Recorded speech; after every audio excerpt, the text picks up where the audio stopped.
नेपालको stock market थप danger भएको छ है। बुझ्न र जान्नेको लागि डेन्जर भनेको चाहिँ राम्रो एंगलबाट, अनि नबुझ्ने अनि अर्काको भरमा चलिराख्नु भएकोहरूको लागि चाहिँ एक्चुअली डेन्जर नै भएको छ, नराम्रो वेमा। भन्नाले यही वैशाखको 7 गतेदेखि चाहिँ केही कुराहरूमा ठूलो चेन्जेसहरू लागू भएको छ नेप्सेमा। कोही के चाहिँ हो र त्यसको इम्प्याक्ट के हुन सक्छ भनेर बुझौँ है त। पहिलो र मेजर भनेको नै अबदेखि कुनै पनि कम्पनीको प्राइस एक दिनमा 10% होइन 15% माथि या 15% तल जान सक्छ। सो उस्तै पर्यो भने एकै दिनमा 30% सम्म नाफा या घाटा म्याथमेटिकली कमाउन सकिन्छ है। 15% तल कुनै ठ्याक्क घट्दाखेरि किन्न पाइयो र बढेर 15% मा क्लोज भयो भने चाहिँ जुन चाहिँ एकदमै रेयर नै हो हुन चाहिँ, त्यसैले नै म्याथमेटिकली भने एकै दिनमा 30% कमाउन सकिन्छ। यसले के गर्यो त भन्दाखेरि मार्केटको भोलाटिलिटीलाई बढायो र इन्ट्राडेमा खेल्नेहरूको लागि चाहिँ राम्रो अप्सन भयो। ट्रेडर्सहरूको लागि चाहिँ यो एकदमै राम्रो हो र इन्टरनेसनल प्र्याक्टिस पनि नजिकै लिएर जाँदैछ हामीलाई पनि। तर धेरैलाई खास गरी आफ्नो जोखिम चाहिँ म्यानेज गर्न नसिकिकन मार्केटमा लाग्नुभएहरूलाई चाहिँ एकदमै डेन्जर कुरा हो। एक दिनमा नै हेभी लस हुन सक्ने चान्सेस हुन्छ। अनि अब नयाँ चाहिँ खासै चाहिँ होइन, पहिला प्र्याक्टिसमा थियो नै, बीचमा घटेर फेरि अहिले ब्याक टु पुरानो प्र्याक्टिस चाहिँ हुने भएको छ। त्यो चाहिँ के त भन्दा प्री ओपन सेसन हो, जुन 15 मिनटको मार्केट खुल्नु अगाडि हुन्छ नि। त्यसमा अब हिजोको क्लोजिङ प्राइस भन्दा 5% तल या माथि चाहिँ अर्डर राख्न मिल्छ। त्यो घटेर पहिला 2% मा झरेको थियो अनि फेरि अब ब्याक टु 5% भएको छ। देन धेरै जनाको लागि चाहिँ मार्केट खुलेको बेला हाम्रो अफिस पर्छ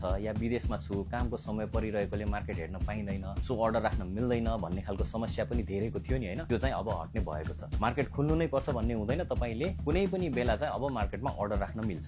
अनि मार्केट खुलेको बेला चाहिँ बल्ल त्यो अर्डर एक्जिक्युट हुन्छ म्याच भयो भने। सो अब चाहिँ आफ्नो हिसाबले अर्डरहरू बाई या सेलमा राखेर हालिराख्न मिल्ने भएको छ जति बेला पनि। अनि मार्केट ओपन हुँदाखेरि चाहिँ लास्ट ट्रेडेड प्राइसको 2% अप या डाउनमा मात्र सीमित भएर आफ्नो प्राइसको अर्डर राख्न मिल्ने व्यवस्था थियो नि। जस्तै कुनै पनि स्टकको प्राइस 100 मा चलिरहेछ भने 98 देखि 102 को बीचमा मात्र अर्डर राख्न मिल्ने थियो। अब त्यो बढेर चाहिँ 3% हुने भएको छ। सो अब अलिकति बढी रेन्जमा चाहिँ चल्न पाइयो। त्यसपछि चाहिँ पहिला 4% मार्केट बढ्ने या घट्ने बित्तिकै बन्द हुन्थ्यो 20 मिनटलाई भने अब त्यो हटेर डाइरेक्टली 5% बढ्यो या घट्यो भने चाहिँ 15 मिनट मार्केट हल्ट हुने भएको छ। र त्यसपछि एकैचोटि 8% बढ्यो या घट्यो भने मात्र मार्केट त्यो दिनभरिको लागि पुरा बन्द हुने भयो। पहिला चाहिँ यो व्यवस्था 6% मा थियो। सो अलिकति बढी टाइम र रेन्ज चाहिँ अब हुने भएको छ। हेर्दाखेरि चाहिँ यो ट्रेडर फ्रेन्डली नियम छ र मार्केट पनि म्याच्योर बिस्तारै हुँदै जानुपर्ने हो यसरी नै। सो यो स्टक मार्केट हो, लटरीको सिस्टम होइन, जोखिमको सिस्टम हो। सो रिस्क म्यानेजमेन्ट चाहिँ सिक्नै पर्ने हुन्छ तपाईहरुले। अब मार्केटमा एन्ट्री गर्दा या कारोबार गर्दाखेरि पनि तपाईले ठूले घाटा या नाफा पनि हुन सक्ने चान्सेस छ। सो सिकेर बुझेर पढेर र आफ्नो जोखिमलाई चाहिँ कन्ट्रोल गरेर मात्र कारोबार गर्नुपर्ने चाहिँ अब दिन आएको छ।